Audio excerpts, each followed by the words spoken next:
Kasus Mario Dendi, anak Direktorat Jenderal Pajak Kementerian Keuangan, lantas mengundang amukan Sri Mulyani, bahkan hingga berdampak ke pejabat lain. Saksikan berita selengkapnya bersama saya, Sylvida Manik, di News on Trending. Kasus penganiayaan yang dilakukan oleh anak pejabat Direktorat Jenderal Pajak Kementerian Keuangan Mario Dendi berimbas kepada para pejabat lainnya. Sudah sepekan David Latumahina tak sadarkan diri di rumah sakit setelah dianiaya secara keji oleh Mario Dendi Satrio pada Senin 20 Februari 2023 lalu. Akibat penganiayaan itu, David mengalami koma karena luka serius di kepalanya. Sementara Mario langsung ditangkap dan dijadikan tersangka. Staf khusus Menteri Keuangan Bidang Komunikasi Publik, Justinus Prastowo, mengatakan bahwa pihaknya menghimbau kepada para pejabat kementerian yang dipimpin oleh Sri Mulyani Indrawati tersebut untuk mempercepat laporan harta kekayaan penyelenggaraan negara. Kali ini, Dirjen Pajak Suryo Utomo menjadi perhatian publik usai dirinya diketahui bergabung dengan klub motor gede dan sering memamerkan kekayaannya tersebut. Hal itu pun diketahui oleh Menteri Keuangan Sri Mulyani. Justinus Prastowo mengklaim seluruh pegawai di lingkungan Kemenkeu RI setiap tahunnya patuh menyampaikan laporan harta kekayaan penyelenggaraan negara atau LHKPN. Sri Mulyani mengaku geram atas tingkah para anggotanya ini, termasuk pamer motor gede yang membuat persepsi negatif masyarakat terhadap pejabat Kementerian Keuangan. Tak main-main, Sri Mulyani ikut mengunggah foto Dirjen Pajak Suryo Utomo yang sedang asik mengendarai moge. Ia mengultimatum Suryo di akun Instagramnya. Menyikapi pemberitaan Suryo bawa moge tersebut, saya menyampaikan instruksi kepada Dirjen Pajak sebagai berikut. 1. Jelaskan dan sampaikan kepada masyarakat untuk publik mengenai jumlah harta kekayaan Dirjen Pajak dan dari mana sumbernya seperti yang dilaporkan pada LHKPN. Tulis Sri Mulyani di akun Instagramnya @smindrawati.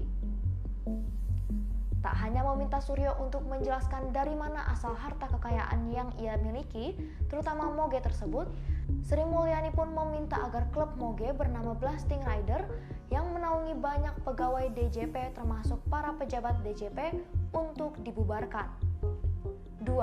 Meminta agar klub Blasting Rider DJP dibubarkan. Hobi dan gaya hidup mengendarai moge menimbulkan persepsi negatif masyarakat dan menimbulkan kecurigaan mengenai sumber kekayaan para pegawai DJP. Lanjut Sri Mulyani. Permintaan Sri Mulyani ini lantas mendapat banyak respons dari warganet. Beberapa dari mereka mendukung aksi protes Sri Mulyani yang akan menindak tegas anggotanya ini. Namun beberapa dari mereka cukup pesimis hal ini akan diusut mengingat pegawai DJP begitu banyak dan kasus kecurigaan terhadap kekayaan pejabat pajak ini sudah ada sejak lama. Kemarahan Sri Mulyani tak hanya sampai di situ. Ia pun meminta Inspektorat Jenderal Pajak untuk segera mendalami dan mengusut asal harta kekayaan dari Rafael Alun, Kabag Umum Kanwil Ditjen Pajak Jakarta Selatan II yang dicopot dari jabatannya pasca sang anak diketahui mengeroyok anak pengurus GP Ansor Pusat hingga babak belur. Kini Sri Mulyani mengaku akan terus memantau kondisi David, putra dari pengurus GP Ansor yang dikeroyok oleh anak Rafael Alun hingga masa pemulihannya nanti. Setelah melewati serangkaian perawatan medis di Rumah Sakit Mayapada Kuningan, Jakarta Selatan, Paman David, Rustam Hatala, menyatakan kondisi David masih belum sadar. Meskipun demikian, ada perkembangan yang signifikan. Menurut dia, respons pendengaran David semakin membaik. Tak hanya respons pendengaran, menurutnya juga ada peningkatan kesadaran pada David. Salah satunya, ia sudah menunjukkan adanya pergerakan pada tangannya. Selain itu, lanjutnya, David sudah tidak lagi menggunakan ventilator. Menurut dia, tim medis sudah melakukan tindakan khusus yang dapat mempercepat suplai oksigen menuju ke otak David. Karena itulah Rustam dan pihak keluarga David mengapresiasi kinerja tim dokter yang bekerja dengan cepat dan sangat baik. Membaiknya kondisi David juga membuat orang tuanya kini menjadi lebih tenang.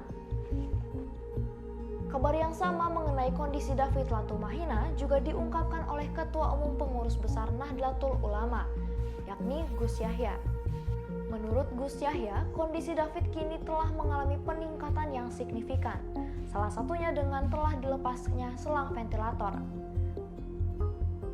Hal itu dibeberkan Gus Yahya setelah membesuk David di RS Mayapada, Setiabudi, Jakarta Selatan pada Minggu 26 Februari 2023. Ia bahkan memperkirakan dalam waktu dekat David akan terbangun dari komanya.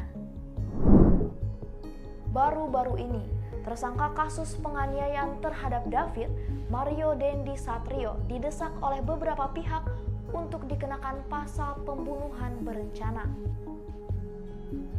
Sementara itu, desakan yang datang untuk Mario Dendi untuk dikenakan pasal tersebut ternyata bukanlah tanpa alasan. Sebelum bertindak, ia terlebih dahulu membahasnya dengan Shane Lucas, yang saat ini juga telah ditetapkan sebagai tersangka. Kemudian berdasarkan video yang beredar, anak pejabat pajak tersebut sempat menyebut tidak takut apabila korban melapor pada polisi atau bahkan sampai kehilangan nyawa. Hal tersebutlah yang memicu adanya rencana pembunuhan di balik aksi penganiayaan tersebut.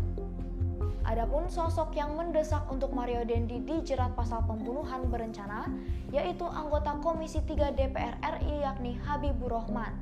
Ia menyebut bahwa tindakan tersebut sangatlah keji dan sudah sepantasnya diberi hukuman yang berat, karena korban berpotensi meninggal dunia.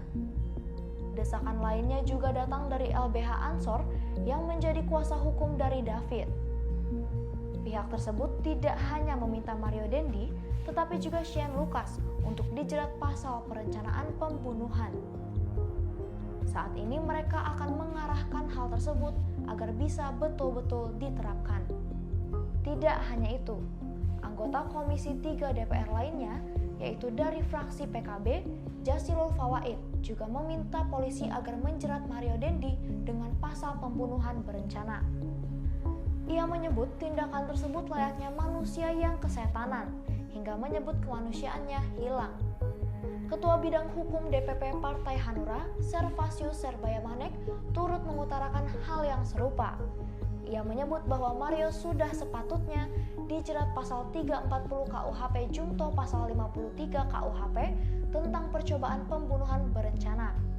Oleh karenanya Mario Dendi disebut-sebut bisa dikenakan hukuman mati seperti yang terjadi pada Verdi Sambo.